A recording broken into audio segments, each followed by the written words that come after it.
ओम नमो भगवते वासुदेवाय नमः। श्री हरि भगवान विष्णु जी, माता लक्ष्मी जी की कृपा सदैव आपके और आपके परिवार पे बनी रहे। आज की इस वीडियो में आप सुनेंगे श्री सत्यनारायण भगवान व्रत की संपूर्ण कथा। तो वीडियो को पूरा ज़रूर देखें। और यह व्रत कथा हर महीने पूर्णिमा के दिन लोग कराते हैं। इस कथा से घर में सुख शांति बना रहता है। शास्त्रों में बताया गया है कि सत्यनारायण व्रत कथा का पाठ करने से व्यक्ति को 1000 यज्ञ करने के बराबर पुण्य फल की प्राप्ति होती है। सत्यनारायण भगवान व्रत कथा में भगवान विष्णु जी के सत्य स्वरूप के बारे में बताया गया है। इस व्रत का पाठ करने से घर में सुख समृद्धि का वास होता है। तो चलिए कथा को शुरू करते हैं। कथा पूरी सुनिएगा। बोलिए श्री सत्यनारायण भगवान की जय। श्री सत्यनारायण व्रत कथा की पहली अध्याय। एक समय की बात है, नैशिरण्य तीर्थ में सौनिक आदि 88,000 ऋषियों ने श्री सूत जी से पूछा, हे प्रभु, इस कलयुग में वेद विद्या रहित मनुष्यों को प्रभु भक्ति किस प्रकार मिल सकती है तथा उनका उद्धार कैसे होगा। हे मुनि श्रेष्ठ, कोई ऐसा तप बताइए जिससे थोड़े समय में ही पुण्य मिले और मनवांछित फल भी मिल जाए। इस प्रकार की कथा सुनने की हम इच्छा रखते हैं। सर्वशास्त्रों के ज्ञाता सूत जी बोले, हे वैष्णवों, मेरे पूज्य, आप सभी ने प्राणियों के हित की बात पूछी है, इसलिए मैं एक ऐसे श्रेष्ठ व्रत को आप लोगों को बताऊंगा जिससे नारद जी ने लक्ष्मी नारायण जी से पूछा था और लक्ष्मीपति ने मणि श्रेष्ठ नारद जी से कहा था कि आप सब इसे ध्यान से सुनिए। एक समय की बात है, योगी राज नारद जी दूसरों के हित की इच्छा लिए अनेकों लोकों में घूमते हुए मृत्यु लोक में आ पहुँचे। यहाँ उन्होंने अनेक योनियों में जन्मे प्रायः सभी मनुष्य को अपने कर्मों द्वारा अनेकों दुखों से पीड़ित देखा। उनका दुख देख नारद जी सोचने लगे कि कैसा यत्न किया जाए जिसके करने से निश्चित रूप से मानव के दुखों का अंत हो जाए। इसी विचार पे मनन करते हुए वह विष्णु लोक में गए। वहाँ वह देवों के ईश नारायण की स्तुति करने लगे, जिनके हाथों में शंख, चक्र, गदा और पद्म थे, गले में वरमाला पहने हुए थे। श्री हरि के वचन सुन नारद जी बोले कि उस व्रत का फल क्या है और उसका विधान क्या, यह व्रत किसने किया था, इस व्रत को किस दिन करना चाहिए। सभी कुछ विस्तार से बताया। नारद जी की बात सुनकर श्री हरि बोले, दुख व शोक को दूर करने वाला यह सभी स्थानों पर विजय दिलाने वाला है। मानव को भक्ति व श्रद्धा के साथ शाम को श्री सत्यनारायण जी की पूजा धर्मपरायण होकर ब्राह्मणों व बंधुओं के साथ करनी चाहिए। भक्ति भाव से नैवेद्य, केले का फल, घी, दूध और गेहूं का आटा सवाए ले। गेहूं के स्थान पे साठी का आटा भी ले सकते हैं। शक्कर तथा गुड़ लेकर सभी भक्षण योग्य पदार्थों को मिलाकर भगवान को भोग लगाएं। ब्राह्मणों सहित बंधु बांधवों को भी भोजन कराएं। उसके बाद स्वयं भोजन करें। भजन कीर्तन के साथ भगवान की भक्ति में लीन हो जाएं। इस तरह से श्री सत्यनारायण भगवान का यह व्रत करने की मनुष्य की सारी इच्छाएं निश्चित रूप से पूरी होती है। इसी कलिकाल अर्थात कलयुग में मृत्यु लोक भी मोक्ष का एक सरल उपाय बताया जाता है। तो श्री सत्यनारायण व्रत कथा का यह पहला अध्याय संपूर्ण होता है। बोलिए श्री सत्यनारायण भगवान की जय। सत्यनारायण भगवान व्रत कथा का दूसरा अध्याय। सूत जी बोले, हे ऋषियों, जिसने पहले समय में इस व्रत को किया था उसका इतिहास कहता हूँ, ध्यान से सुनो। सुंदर काशीपुरी नगरी में एक अत्यंत निर्धन ब्राह्मण रहता था। भूख प्यास से परेशान वो धरती पे घूमता रहता था। ब्राह्मणों से प्रेम करने वाले भगवान ने एक दिन ब्राह्मण का वेश धारण कर उसके पास जाकर पूछा, हे विप्र, नित्य दुखी होकर तुम पृथ्वी पर क्यों घूमते हो। दीन ब्राह्मण बोला, मैं निर्धन ब्राह्मण हूँ, भिक्षा के लिए धरती पे घूमता हूँ। हे भगवान, यदि आप इसका कोई उपाय जानते हो तो बताइए। वृद्ध ब्राह्मण कहता है कि सत्यनारायण भगवान मनवांछित फल देने वाले होते, इसलिए तुम उनका पूजन करो। इसे करने से मनुष्य के सभी दुख दूर हो जाते हैं। वृद्ध ब्राह्मण बनकर आए सत्यनारायण भगवान उस निर्धन ब्राह्मण को व्रत का सारा विधान बताकर अंतर ध्यान हो गया। ब्राह्मण मन ही मन सोचने लगा कि जिस व्रत को वृद्ध ब्राह्मण करने को कहा गया है, मैं उसे जरूर करूँगा। यह निश्चय ही करने के बाद उसे रात में नींद नहीं आई। वह सवेरे उठकर सत्यनारायण भगवान के व्रत का निश्चय कर भिक्षा के लिए चला गया। उस दिन निर्धन ब्राह्मण को भिक्षा में बहुत धन मिला, जिससे उसने बंधु बांधवों के साथ मिलकर श्री सत्यनारायण भगवान का व्रत संपन्न किया। भगवान सत्यनारायण का व्रत संपन्न करने के बाद वह निर्धन ब्राह्मण सभी दुखों से छूट गया और अनेक प्रकार की संपत्तियों से युक्त हो गया। उसी समय यह ब्राह्मण हर माह इस व्रत को करने लगा। इस तरह से सत्यनारायण भगवान के व्रत को जो मनुष्य करेगा वह सभी प्रकार के पापों से छूटकर मोक्ष को प्राप्त होगा। जो मनुष्य इस व्रत को करेगा वह भी सभी दुखों से मुक्त हो जाएगा। सूत जी बोले कि इस तरह से नारद जी के नारायण जी का कहा हुआ श्री सत्यनारायण व्रत को मैंने तुमसे कहा। हे विप्रो, मैं अब और क्या कहूँ। ऋषि बोले, हे मुनिवर, संसार में उस विप्र से सुनकर किस किस ने इस व्रत को किया, हम इस सब बात को सुनना चाहते हैं। इसके लिए हमारे मन में श्रद्धा का भाव है। सूत जी बोले, हे मुनियों, जिस जिसने इस व्रत को किया है वे सब सुनो। एक समय वही विप्र धन व ऐश्वर्य के अनुसार अपने बंधु बांधवों के साथ इस व्रत को करने को तैयार हुआ। उसी समय एक लकड़ी बेचने वाला बूढ़ा आदमी आया और लकड़ियां बाहर रखकर अंदर ब्राह्मण के घर में गया। प्यास से दुखी वह लकड़हारा उनको व्रत करते देख विप्र को नमस्कार कर पूछने लगा कि यह सब आप क्या कर रहे हैं। तो उन्होंने बताया कि यह व्रत कर रहा हूँ तथा इसे करने से क्या फल मिलेगा, कृपया मुझे बताइए। ब्राह्मण ने कहा कि सभी मनोकामना पूर्ण करने वाला यह व्रत है सत्यनारायण भगवान का। इनकी कृपा से ही मेरे घर में धन धान्य आदि की वृद्धि हुई है। व्रत के बारे में जानकर लकड़हारा बहुत प्रसन्न हुआ। चरणामृत लेकर वह प्रसाद खाने के बाद अपने घर गया। लकड़हारे ने अपने मन में संकल्प किया कि आज लकड़ी बेचने से जो धन मिलेगा उसी से श्री सत्यनारायण भगवान का उत्तम व्रत करूंगा। मन में इस विचार को ले बूढ़ा आदमी सिर पर लकड़ियां रख उस नगर में बेचने गया जहां धनी लोग ज़्यादा रहते थे। उस नगर में उसे अपनी लकड़ियों के दाम पहले से 4 गुना अधिक मिलता है। बूढ़ा प्रसन्नता के साथ दाम लेकर केले, शक्कर, घी, दूध, दही और गेहूं का आटा ले श्री सत्यनारायण भगवान के व्रत की अन्य सामग्रियां लेकर अपने घर गया। वहां उसने अपने बंधु बांधवों को बुलाकर विधि विधान से सत्यनारायण भगवान का पूजन और व्रत किया। इस व्रत के प्रभाव से वह बूढ़ा लकड़हारा धन, पुत्र आदि से युक्त होकर संसार के समस्त सुख भोग अंतकाल में वैकुंठ धाम चला गया। तो इस तरह से श्री सत्यनारायण व्रत कथा का दूसरा अध्याय संपूर्ण होता है। बोलिए श्री सत्यनारायण भगवान की जय। श्री सत्यनारायण भगवान व्रत कथा की तीसरा अध्याय।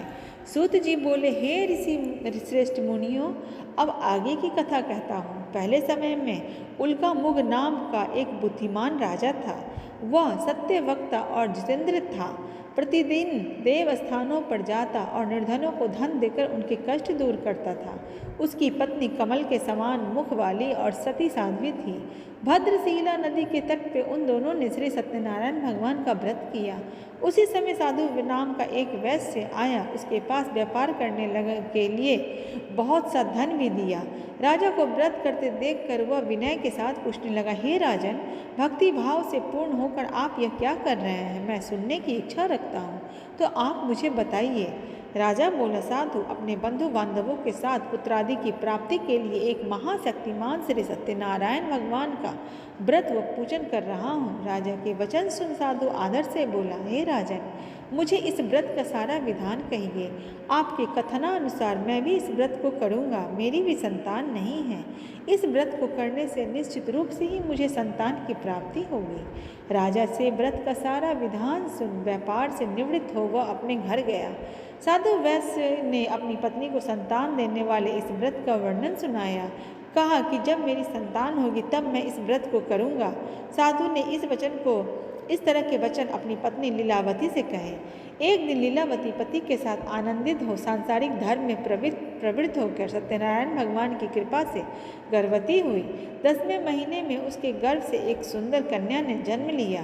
दिनों दिन वह ऐसे बढ़ने लगी जैसे कि शुक्ल पक्ष की चंद्रमा बढ़ता है। माता पिता ने अपनी कन्या का नाम कलावती रखा।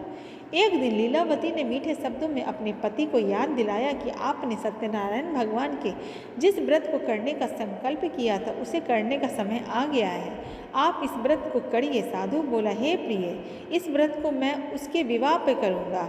इस प्रकार अपनी पत्नी को आश्वासन देकर वह नगर को चला गया। कलावती पिता के घर में रही रह वृद्धि को प्राप्त हुई और इस तरह साधु ने एक बार नगर में अपनी कन्या को सखियों के साथ देखा तो तुरंत ही दूत को बुलाया और कहा कि मेरी कन्या के योग वर देखकर आया हूँ। साधु की बात सुनकर दूत कंचन नगर में पहुँचा और वहाँ देखभाल कर लड़की के सुयोग्य वानिक पुत्र को ले आया। सुयोग्य लड़के को देख साधु ने बंधु बांधवों को बुलाकर अपनी पुत्री का विवाह कर दिया। लेकिन दुर्भाग्य की बात यह है कि साधु ने अभी भी श्री सत्यनारायण भगवान का व्रत नहीं किया और इस पर श्री भगवान क्रोधित हो गए और श्राप दिया कि साधु को अत्यधिक दुख मिले। अपने कार्य में कुशल साधु बनिया जमाई को लेकर समुद्र के पास स्थित होकर रत्नासारपुर नगर में गया। वहां जाकर दामाद ससुर दोनों मिलकर चंद्रकेतु राजा के नगर में व्यापार करने लगे। एक दिन भगवान सत्यनारायण की माया से एक चोर राजा का धन चुराकर भाग रहा था। उसने राजा के सिपाहियों को अपना पीछा करते देख चुराया हुआ धन वहां रख दिया जहां साधु अपने जमाई के साथ ठहरा हुआ था। राजा के सिपाहियों ने साधु वैश्य के पास राजा का धन पड़ा देखा तो ससुर जमाई दोनों को बांधकर प्रसन्नता से राजा के पास ले गए और कहा कि उन दोनों चोरों को हम पकड़ लाए हैं, आप आगे की कार्यवाही की आज्ञा दीजिए।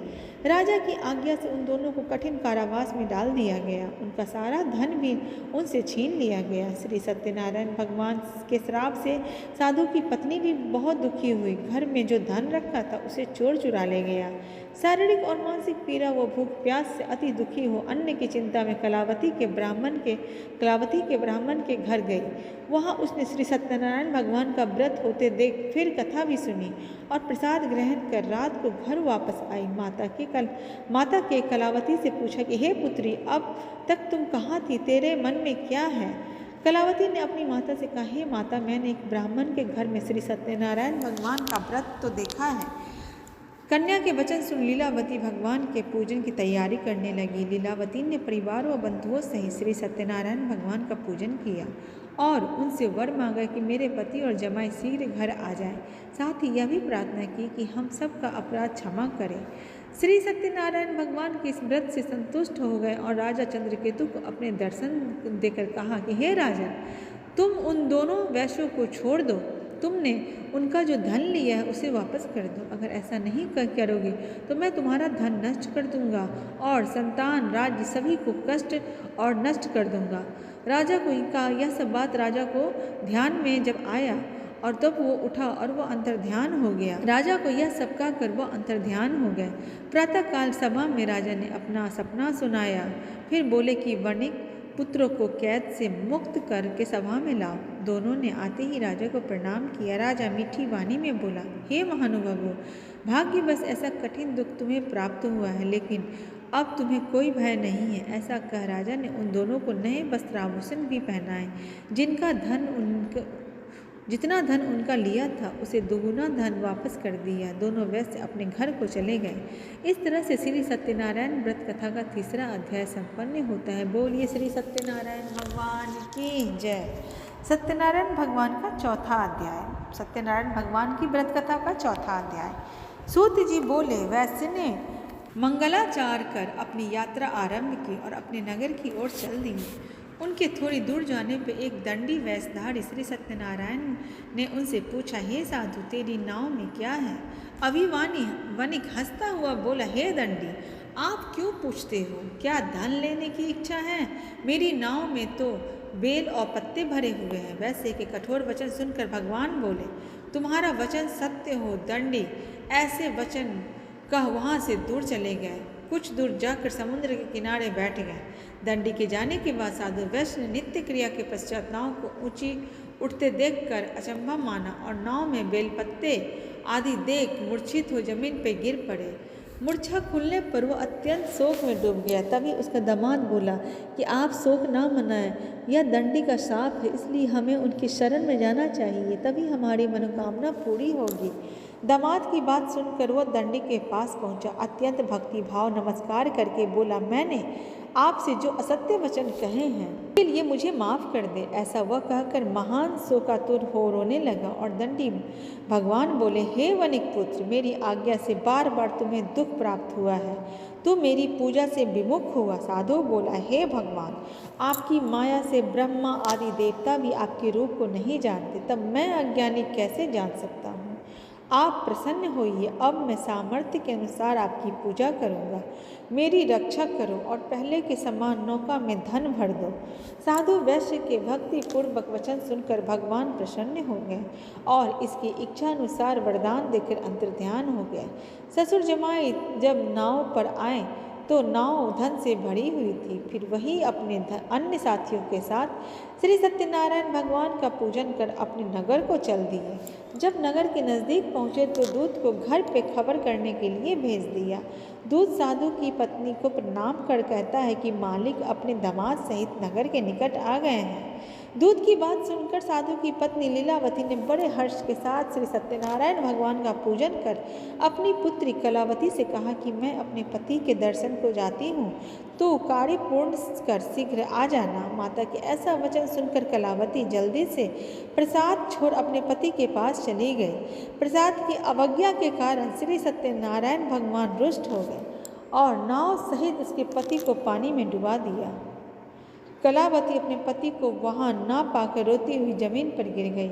नौका को डूबा देखा और कन्या को रोता देख साधु दुखी होकर बोला, हे प्रभु, मुझसे तथा मेरे परिवार से जो भी भूल हुई है उसे क्षमा करें। साधु के दीन वचन सुनकर श्री सत्यनारायण भगवान प्रसन्न हो गए और आकाशवाणी हुई, हे साधु, तेरी कन्या मेरे प्रसाद को छोड़कर आई है, इसलिए उसका पति अदृश्य हो गया है। यदि वह घर जाकर प्रसाद खाकर लौटती है तो ऐसे में इसका पति अवश्य मिलेगा। ऐसी आकाशवाणी सुन कलावती घर पहुंचकर प्रसाद खाती है और फिर आकर अपने पति को दर्शन करती है। उसके बाद साधु अपने बंधु बांधवों सहित श्री सत्यनारायण भगवान का विधि विधान से पूजा करता है और इस लोक का सुख भोग कर अंत में स्वर्ग हो जाता है। इस तरह से श्री सत्यनारायण भगवान व्रत कथा का चौथा अध्याय संपूर्ण होता है। बोलिए श्री सत्यनारायण भगवान की जय। श्री सत्यनारायण भगवान व्रत कथा की 5वां अध्याय। सूत जी बोले, हे ऋषियों, मैं और भी एक कथा सुनाता हूँ, उसे भी ध्यान पूर्वक सुनो। प्रजापालन में लीन तुंगध्वज नाम का एक राजा था। उसने भी भगवान का प्रसाद त्याग कर बहुत ही दुख और कष्ट मिले उसे। एक बार वन में जाकर वन्य पशुओं को मारकर वह बर के पेड़ के नीचे आया। वहाँ उसने ग्वालों को भक्ति भाव से अपने बंधुओं से श्री सत्यनारायण भगवान का पूजन करते देखा। अभी मानववश राजा ने उन्हें देखकर भी पूजा स्थान में नहीं गया और न ही उसके भगवान को नमस्कार किया। अभिमान के कारण राजा इस तरह से अपने व्यवहार को किया, जिसके कारण ग्वाला ने राजा को प्रसाद दिया, लेकिन वह प्रसाद भी नहीं खाया। प्रसाद को वहीं छोड़कर नगर को चला गया। जब वह नगर में पहुंचा तो वहाँ सब कुछ तहस नहस हुआ पाया और शीघ्र ही समझ गया कि यह सब भगवान ने ही किया है। वह दोबारा ग्वालों के पास पहुंचा और विधि पूर्वक पूजा कर प्रसाद खाया तो श्री सत्यनारायण भगवान की कृपा से सब कुछ पहले जैसा हो गया। दीर्घकाल तक सुख भोगने के बाद, मरने के बाद उसे स्वर्ग लोक की प्राप्ति हुई। जो मनुष्य परम दुर्लभ इस व्रत को करेगा तो भगवान श्री सत्यनारायण की अनुकंपा से उसे धन्य की प्राप्ति होती है। निर्धन से धनी हो जाते हैं और भय मुक्त ही जीवन जीता है। संतानहीन मनुष्य को संतान सुख मिलता है और सारे मनोरथ पूर्ण होने पर मानव अंतकाल में वैकुंठ धाम को जाता है। सूत जी बोले, जिन्होंने पहले इस व्रत को किया है, अब उनके दूसरे जन्म की कथा कहता हूँ। वृद्ध सतानंद ब्राह्मण ने सुदामा का जन्म लेकर मोक्ष की प्राप्ति की। लकड़हारे ने अगले जन्म में निषाद बनकर मोक्ष प्राप्त किया। उल्का मुख नाम का राजा दशरथ होकर वैकुंठ को गया। साधु नाम के वैश्य ने मोर ध्वज बनकर अपने पुत्र के आड़ से चीरकर मोक्ष पाया। महाराज तुंगध्वज ने स्वयं शंभु होकर भगवान में भक्ति युक्त को कर्म कर मोक्ष पाया। श्री सत्यनारायण भगवान की इस तरह से 5वां अध्याय भी संपूर्ण होता है। तो बोलिए श्री सत्यनारायण भगवान की जय। आप सबका भी मनोरथ इस पूजा में के बाद पूरा हो। आप सबके भी घर आंगन में खुशियाँ सुख समृद्धि बनी रहे। जो भी भक्तगण अपने घर में श्री सत्यनारायण व्रत कथा का पाठ कराते हैं, उनके घर में सदा सुख समृद्धि और खुशहाली बनी रहती है। कथा संपन्न होने के बाद आरती जरूर करें, उसके बाद प्रसाद वितरण करें। आरती में ओम जय जगदीश हरे या जय लक्ष्मी रमना आरती के गाने से श्री लक्ष्मी नारायण की कृपा बरसती है। आप सबको पूर्णिमा की हार्दिक शुभकामनाएं। आप सबका व्रत मंगलपूर्वक तरीके से सफल हो। जय हो लक्ष्मी नारायण भगवान की जय। जय हो श्री सत्यनारायण भगवान की जय।